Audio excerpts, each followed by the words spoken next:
Is your practice tired of wrestling with insurance denials, deciphering EOBs, and watching your revenue slip through the cracks? You are not alone. Welcome to The Claim Game, the podcast designed to cut through the confusion and provide you with the best practices for revenue cycle management success. We are Jeremy and Catherine Zug, and we've been with people just like you in the trenches. Each week, we'll break down complex billing processes, share real-world solutions from practices like yours, and ask questions of the game makers and changers of healthcare so you can take control of your revenue.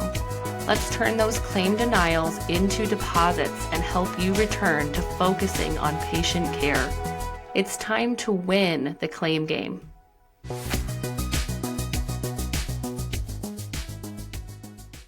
Hey everyone, welcome back to The Claim Game. I'm your host, Jeremy Zug, and I'm flying solo again. If you missed it on our last episode, Catherine and I welcomed our third child in September, and Catherine is taking some time off, understandably. And so I'll continue our journey across the revenue cycle management game board.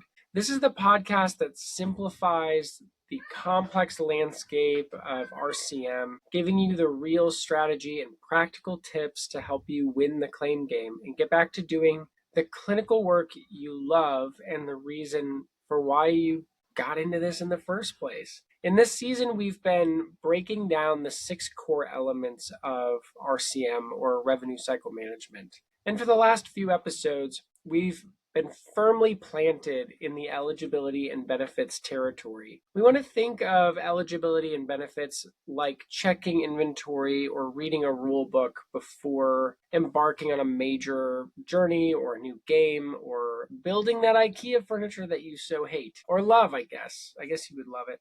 You need to know what resources you have, what the rules are, and if you skip this step, you could be walking blind right into more denials, increased receivables, and just more administrative headache. And that's what we're here to try to avoid. Over the next 20 minutes or so, we're going to lay out a 2-step methodical strategy that can drastically cut down your denial rate and eliminate those costly, frustrating billing surprises. And we'll talk about what to collect, why you need a cheat sheet, and what questions to ask to ensure you'll get paid for the incredible work and value that you add. So let's jump right in. We'll roll the dice and get this territory covered. We're in the E&B territory, eligibility and benefits. We say E&B because it's shorter, and it's not that we don't love acronyms, but there are a lot of them in billing. This is the crucial third step in the revenue cycle management process, and I've heard this 100 times from providers. I just want to get paid, but the insurance company makes it impossible to figure out who to call. I hear you. I really do. And this is where the first best practice comes in, and we're going to call it organizing your payer contacts. You can't win a game without knowing where to look up the rules. So step 1 is all about creating your practice's ultimate game manual, right? A central living database of every piece of payer-specific information that you need right at your fingertips so that you can get the information you need. So what essential information should you be collecting and organizing for each payer? We're going to break this down into 3 categories. The first category is the contact information. You need the direct current phone numbers for provider relations, not the general patient line that will leave you on hold for an hour, and they won't talk to you anyway because that's for patients. You also need a note on the most efficient route to get E&B details, right? Does this payer have a solid provider portal? Those are oftentimes very helpful. We use them a lot, and sometimes they house the most accurate data. Is it better to call? Some insurance companies don't like innovation. I mean, they're companies like anybody else, and they don't want to have a portal, they don't want to build it, they don't have the budget, whatever, what have you. And so it's best to call some payers. Should you use a third-party tool like Availity, right? If you don't know what Availity is, it's a collection, a repository of information from healthcare payers, and it's very useful. Knowing the path is just as important as knowing the destination. Especially in this process, you can get lost pretty quick. The second category is the service list. This is a must-have. You need to list out all the CPT codes for the service your practice provides. Why? Because you'll use this list to verify if a patient's specific plan actually covers the specific service you're providing. So don't assume, especially if you offer niche services or specialized groups, that it's covered. It might not be. It might not be on your fee schedule, and you need to know. And by the way, the more CPT codes that you bill for, the more administratively complicated this process gets. So do your best to simplify. That's not oftentimes the case, but that's what we would recommend. And the third category is process ownership. You have to assign a process owner. This is a designated person responsible for keeping this information up to date. A common mistake is relying on outdated information or letting that knowledge live solely in one person's memory or brain. When that person leaves or takes a vacation, oftentimes this system crumbles, and the knowledge needs to be tied to a process, not the person. Keep that process, that workflow updated, and make sure it's stored in a central, easy to access location like your EHR or a secured shared drive. And you'll turn this chaotic, often time wasting search into an efficient, repeatable process. And that's really what we want for you.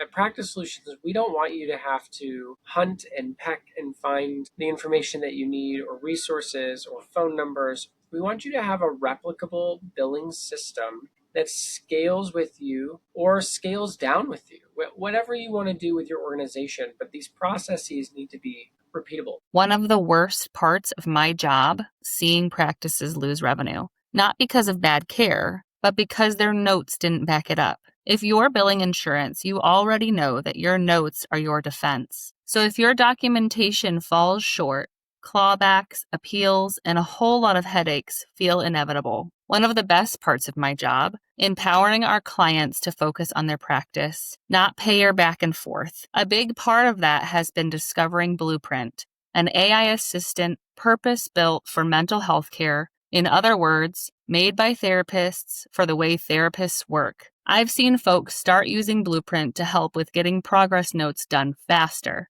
but it has turned into a game changer. Blueprint drafts compliant treatment plans, visit notes, and flags any missing clinical notes, which means fewer denials, cleaner claims, and faster revenue capture. Check the notes for the link to give Blueprint a try for free. Now let's talk about the payoff.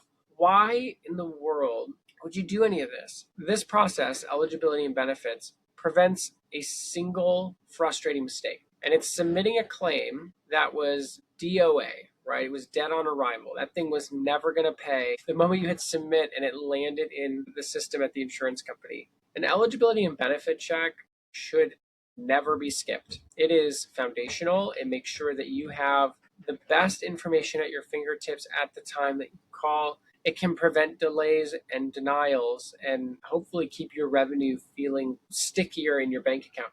I will say, though, eligibility and benefit checks are not perfect. Whenever we do them at Practice Solutions, we're always told the same caveat, and that is that they are a quote of services, not a guarantee of payment. And that is true. Sometimes the insurance companies, they don't get it right the first time, they don't have the right information, etc. And so this is a process that you want to do to make sure you have the best fighting chance of getting paid for the services that you've rendered. But I would not necessarily hang your financial hat on this particular process. So that summarizes some of the rules of engagement there, and it tells you what you need to have in place. But now that we have those necessary tools and resources in place, we need to talk about the eligibility and benefit check itself.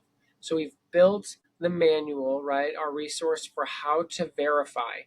And now we need to move to step 2, which is the actual eligibility and benefit check. This is the execution of the process, the real-time verification that happens before the patient walks in the door and hopefully before their first appointment with you. The primary goal here is twofold. First, to confirm that a patient is eligible for services with you, the specific provider. Second, and this is the most important part, to confirm that you will likely be paid for the service you provide. The benefit breakdown, the deductible, copay, coinsurance, out-of-pocket maximum, that's somewhat secondary. It's still important. But will you be paid for this service? That is the question you need to answer. So how do we execute this process, and what information do we absolutely have to gather? This process itself is a sequential checklist. First, we get the core data correct. We have to collect and confirm all the patient's information, their full name, date of birth, and their subscriber ID. Think about your intake process here. You need a script that ensures that you collect enough information on the phone to get started with the eligibility and benefit check. And then you use that information to confirm the data, right? Especially if you run into any issues getting a match right away. Second, use a consistent template. This is where your system, the process, really can shine in the life of your practice. Every eligibility and benefit check needs to be identical and thorough. And it's not about just an active status, yes, no. It's not a light switch. We need to consolidate the information onto a standardized template that forces you to check every required box. And so you might be asking, well, what's required of an eligibility check if it's not inactive active? Well, first we need to know eligibility, right? Is the coverage active and what was the effective date? 2, provider match. Does the policy cover the rendering provider's NPI? Third, CPT code check. Do they cover the specific CPT codes you plan to bill? Code or codes, right? Telehealth. Do they cover telehealth services and for how long? And do they need to have an in-person appointment every 6 months or so?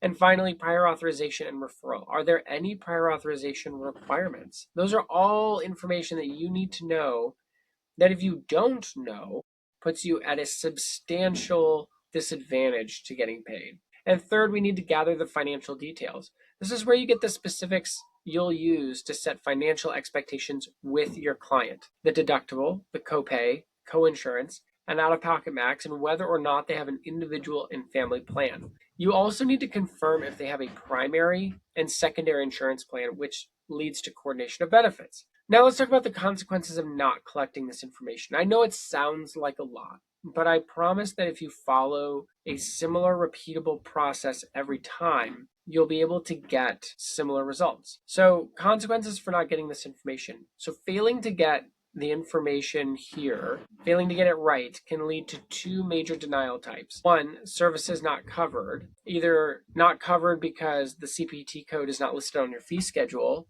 or services not covered, this provider is not in network with this plan. Services not covered, we're actually not the payer, right? We have a subcontractor, a carve out, if you will, that covers those services, what have you. Services not covered can be a host of things. And it can be really frustrating to get that denial because they don't exactly tell you why. You have to find out, and then you have to go right back to the beginning of this process. So we don't want that for you. Second, denial, not medically necessary, both of which directly impact cash flow and create administrative follow-up headaches. When you're talking to the payer rep or using the portal, make sure you can describe your specialty and your service clearly.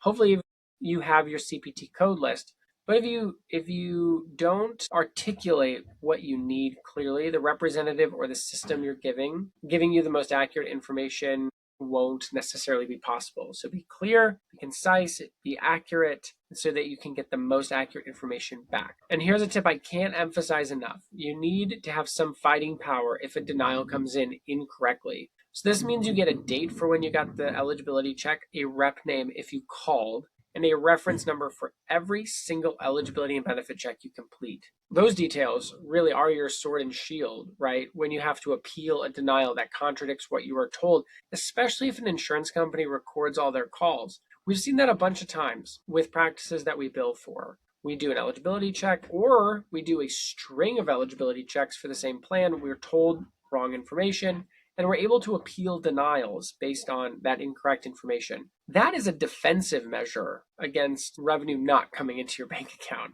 And you need it, you want it, because it ensures that things are just solid. And you want to make sure that the billing engine is solid. Once you have all of this information consolidated on a template, what's the final step?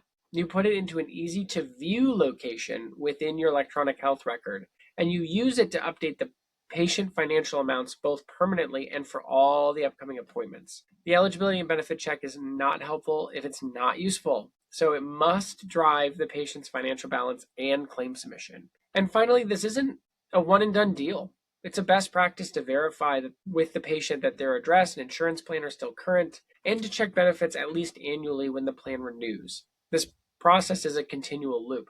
And I'll give you one last cookie on the bottom shelf, if you will. One of the best things you could do is get a copy of the insurance card, front and back, On the back of the card will be a number to call for the right eligibility information for that plan, and get a copy of their driver's license. And make sure the name, date of birth, all the information you need to check benefits is correct. I can't tell you how many times, it's got to be in the thousands of times, where somebody has given us just in an email form eligibility and benefit information, and the patient spelled their name wrong or got their birthday wrong or the admin got it wrong. You need some objective sources of truth to be able to move through this process effectively. So however you need to structure that in the life of your practice, those are the things that you absolutely need to plant your flag on. So now I want to take us through case study, and we'll wrap up our episode here. But this all sounds really methodical. I know it sounds dry, or it can sound dry. It doesn't sound dry to a lot of folks, but it can sound really rote, I suppose. But I want to share a quick real world story to help illustrate how critical these two steps are. And this is a case study that we see. I'm going to give it to you, but we see the same thing repeated over and over. We worked with a group practice once with 5 therapists that called us because their denial rate had spiked to 25%. Now that's really, really high. And they were frustrated, overworked, and losing thousands of dollars a month. And what went wrong? So they turned to us, because this is often when practices turn to us, when denial rates spike, receivables are high, cash flow is going down, they have biller turnover, etc. This wasn't a complex coding error. Oftentimes providers in practice, they're overwhelmed with so many work tasks, and they assume that it's this big issue. And it was a simple step 1 failure, right? Their administrative assistant, the only one who knew which payer portal to use for each insurance, had quit suddenly. So there's turnover. That person walked out the door with a bunch of organizational knowledge. And the new hires were using a general phone number and the wrong online resource to get the information. And so they were getting vague or just purely inaccurate eligibility information. And they were missing key details for their major plans. And one of them was that a specific location-based modifier was required for all the claims in a certain area and for a certain service. And because they had no central up-to-date eligibility and benefit template or process, they were just throwing cash out the door and just not collecting it. So the fix that we helped implement with our done-for-you billing service was purely procedural, right? We implemented what I just got done articulating to you in this episode, and all of a sudden, $15,000 in revenue was appealed and collected. We were able to collect almost half of the denials in 60 days, and we also appealed the rest of the denied claims, and eventually those were collected. So the lesson here is that sometimes the biggest issues have the simplest fix, and we want to look as far upstream in your practice's administrative processes to find where the fix is. So let's wrap up our episode here, and we'll go on our merry way. But this is steps 1 and 2 of the eligibility and benefits territory. There are 3 key takeaways I want you to walk away with. First, build your game manual. Create an up-to-date, centralized insurance contact reference list with the quickest, most accurate way to verify benefits for every payer you work with. Don't let this crucial knowledge be tied to one person. 2, make the check mandatory. Execute a consistent, template-based E&B check for every new patient and annually for existing patients, or before every service. Your priority question is, will the service be covered? And 3, document, document, document. Always secure a date, a rep number, and a reference number for every verification call. That paper trail is your best defense against an unfair denial. Again, the goal of this process is to take some of the business burden off of your shoulders or off of your staff's shoulders, so you can stop wrestling with insurance companies and get back to the reason you became a clinician. You deserve to get paid for the excellent care you provide. If you're thinking, I need these tools now, don't worry about that. The insurance contact reference list and a eligibility and benefit check template we discussed today are available through our online learning hub, the Hourglass. Check out the link in the show notes to get those tools and start streamlining your process today. And hopefully you're able to recover some cash or increase your net receivables through a consolidated process. Next time on the Claim Game, we are going to level up completely. We'll be discussing a topic that causes major headaches, and that's prior authorization. This process is changing rapidly, and we'll break down not just how to manage them, but what's being done in the industry to try and fix them. You really won't want to miss that. And if you need a review of the game board, go back to episode 1 of the Claim Game, and you can listen to the overview of the game board. Thanks for all the good work that you're doing. We know that private practice can be challenging and complicated, but you're the reason why we're here. Thanks for joining me today on the Claim Game. Go out there and make sure that you can win the Claim Game. Thank you, everybody. We'll see you next time. If you enjoyed today's episode of The Claim Game, please take a moment to leave us a rating and review wherever you listen to your podcasts. It really helps new listeners to find us. Make sure you never miss an episode by subscribing to The Claim Game on your favorite podcast app. Your feedback means so much to us. We want to provide valuable education about revenue cycle management. So if there's something we didn't cover in our topic that was a burning question for you, please let us know so we can try to get you the information you desire. You can find the links to all resources we mentioned in this episode in the show notes. And if you want to dive deeper into our resources, we have 2 places you can do that. First, you can go to our blog at practicesol.com/blog, where we have 8 years of educational blogs. If you want to learn more about what Practice Solutions does, reach out. We'd love to hear from you. Just go to practicesol.com to learn more and to connect with one of our awesome people on our team. Thanks for listening. We are Jeremy and Catherine Zug, and this is The Claim Game. See you at the game table next time.